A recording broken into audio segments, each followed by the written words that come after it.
Hello and welcome back. Pretty soon I'm gonna have to do the majority of these videos inside. I don't know if you can tell, but a lot of the leaves on the trees have fallen off, and it's looking pretty sparse out here. Pretty soon winter is gonna have a hold on this area.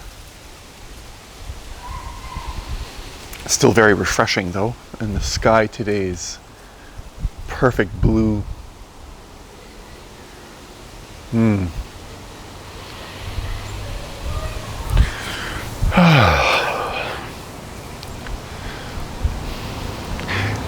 It's difficult sometimes in life to see that even though something bad is going on in your life, that there's also something good at the same time. And developing this habit of looking at both sides at once is extremely valuable. You may notice that the mind can only look at one side at a time. So when I say at once, that means when you notice something negative and it makes you feel negative, then immediately shift and look for something positive. Find it right away. Don't wait. Use the negative, the noticing of the negative within you as a reminder to notice and look for the positive, so that you can remain centered and stay balanced. This is extremely, extremely important and has brought me such amount of peace, and it's the most simple thing you can do. It's available to anyone. It's very practical. There's no spiritual understanding that you need to master. You don't need any kind of... Oh, I think I see a squirrel. He's pretty big, isn't he? Wow. So you don't need anything other than to just not want to feel negative. To recognize that when you are negative, that it's causing you some kind of a harm. Emotionally, most likely.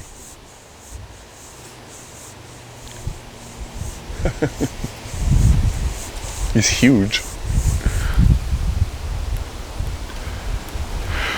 So what happens a lot of times when people say they're depressed and they start to worry and they lose themselves in anxious thought is that they're only focusing on the one side. They're only focusing on the negative. And when you only focus on the negative, then it changes the very chemistry of your body.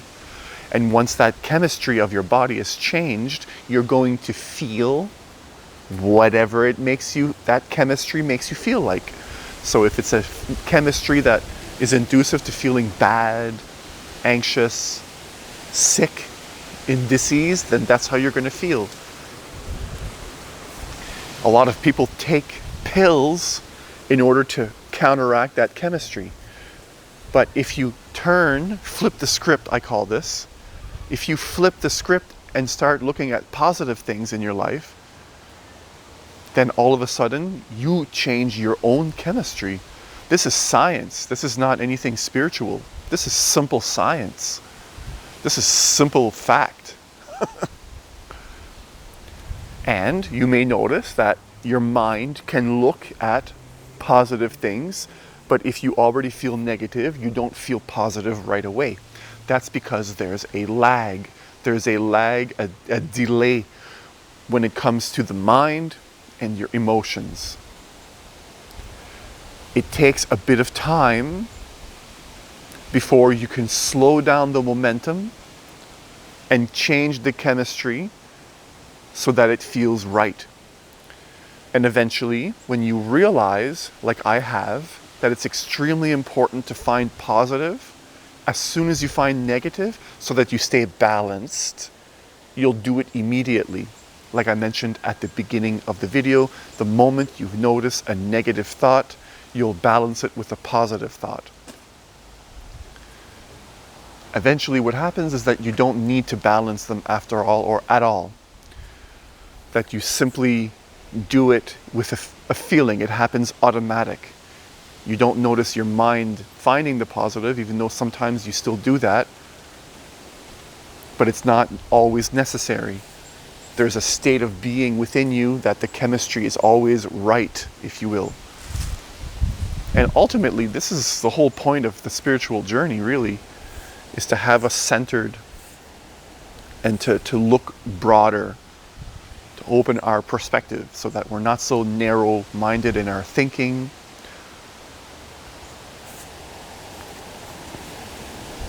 You enlighten yourself when you develop the practice of looking at things in a different way. And that's really all it takes. In life, that's really all it takes to be happy. You find yourself thinking about things you don't like, all of a sudden turn in and look around you and notice, find things you do like. Do it until you notice you start to change how you feel. And usually a strange thing is going to happen. When you start to change, and I noticed this in my life, when you start to shift from that negative to positive a little bit, you might even hear that voice of negativity wanting to hold on to its negativity. It's as though that voice doesn't want to leave you. That's a very strange thing. Both the positive voices don't want to change into negative, and then the negative voice doesn't want to change into the positive. And at some point you realize both voices are not you, but these are simply tools, these are simply thoughts. You realize that you're not either of those two, that when you're happy, this is not me. A lot of people, when they become very happy, they say, this is who I really am. A lot of people when they become happy, they say, now I'm myself. Not realizing that all that's happening is certain thoughts are creating a chemistry in the body. It's not that you're yourself, you're just recognizing a pleasant chemistry. You, as yourself, are watching or recognizing the chemistry. You are you regardless if you're negative or positive. No matter what happens within you, you notice it happening. That is who you are. The essence that witnesses all the aspects of change within you and around you. We confuse our identities with our personality and the different personalities that are experienced as a human being here.